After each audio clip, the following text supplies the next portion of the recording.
Alors bonjour, aujourd'hui on va parler d'un autre test non paramétrique, le Kruskal-Wallis. Alors le test Kruskal-Wallis, diminutif c'est H, c'est le même test ANOVA, sauf que ici on est en face d'une variable quantitative, la variable dépendante, qui ne suit pas une loi normale, qui par exemple sur une échelle ordinale, ou bien qu'il n'y ait pas la condition de l'égalité de la variance à l'intérieur des catégories de la variable qualitative, à l'intérieur d'une modalité, c'est-à-dire entre les différentes modalités de la variable qualitative.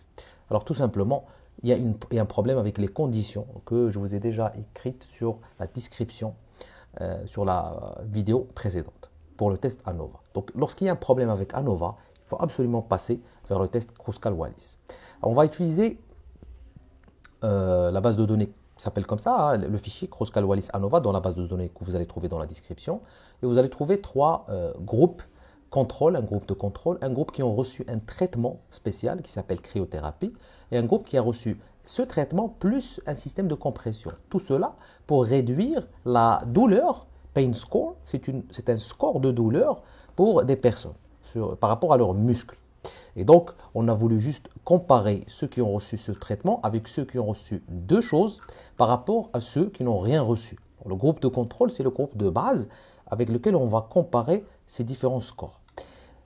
Ce qu'on va faire d'abord, c'est descriptif. On va juste essayer de voir cette variable dépendante par rapport à différentes catégories pour relever les médianes. Parce que le test non paramétrique, rappelez-vous, on utilise la médiane, pas la moyenne, pour rapporter les résultats. Donc ça, c'est la première chose. Ensuite, vous allez sur ANOVA et vous faites cliquer sur ANOVA. Alors, c'est la même chose que ce qu'on a fait dans la vidéo sur ANOVA. Et puis, on va voir, on va utiliser ANOVA pour voir là où se trouve le problème. D'ailleurs, c'est ce qu'on doit faire généralement. Et donc, on va prendre cette variable dépendante, pain score, et on va prendre cette variable qui est la variable de facteur, où se trouvent les trois groupes.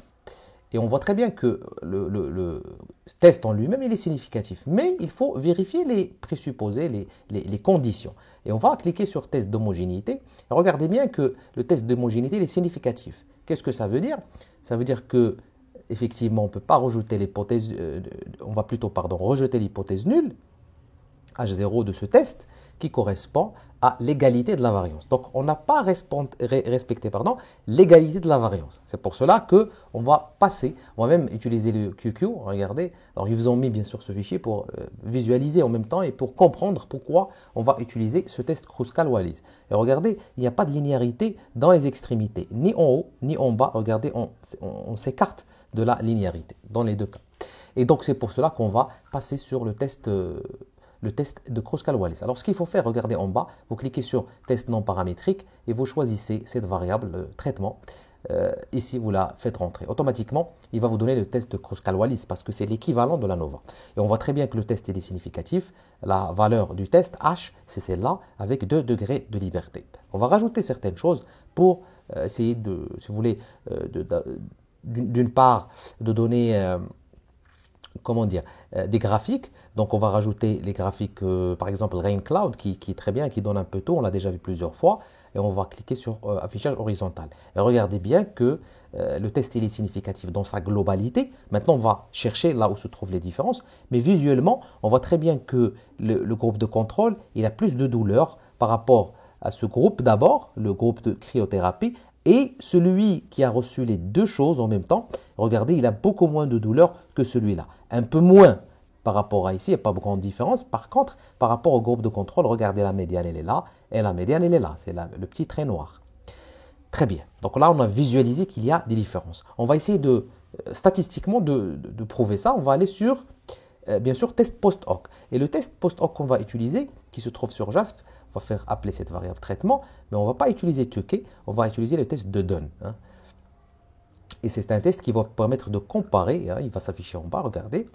C'est un test avec des scores Z, tout simplement, et donc loi normale, et donc on va voir ici, est-ce que c'est significatif ou pas. Alors je vais cocher ça pour simplifier l'explication, et regardez, contrôle par rapport à cryo-compression, valeur ici, il est de valeur de probabilité, il est significatif, ça veut dire qu'il y a une différence. D'accord? D'ailleurs, la différence, elle est positive, on le voit bien. Ça veut dire que on souffre plus lorsqu'on est sur contrôle que sur les deux. Et puis, on souffre aussi plus par rapport à cryothérapie, qui est la première. Rappelez-vous, c'est le deuxième, ceux qui ont reçu qu'un seul traitement, hein, c'est celui-là. Et donc, dans les deux cas, on voit très bien que la valeur de probabilité ici, elle est significative. Par contre, la différence entre cryothérapie et cryothérapie plus compression, elle n'est pas significative. Elle est négative, mais elle n'est pas significative.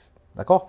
Donc, ce qu'on va dire, on va rapporter tout ça. On va dire que le test, d'abord, dans sa globalité, comme quoi, bon, les éléments, on a utilisé le Cross-Cal-Wallis parce qu'on a ce problème d'égalité de la variance, on a un problème de linéarité, donc ça, c'est clair.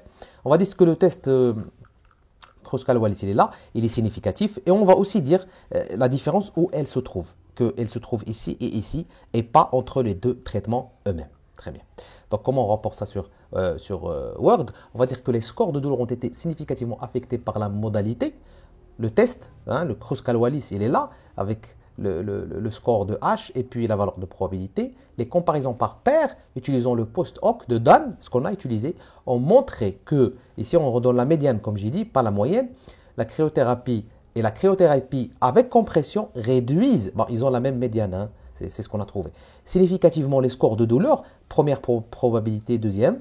Et puis, par rapport au groupe témoin, groupe de contrôle, je vais mettre ici contrôle, hein, parce que ce qu'on avait avant, il n'y a pas de différence significative entre les deux traitements. Avec la valeur de probabilité qu'on a trouvée, elle est juste là, regardez en bas, 0,102. Donc, voici comment on rapporte un test non paramétrique de type ANOVA lorsqu'on a un problème sur les conditions qu'on vérifie d'habitude pour un test ANOVA.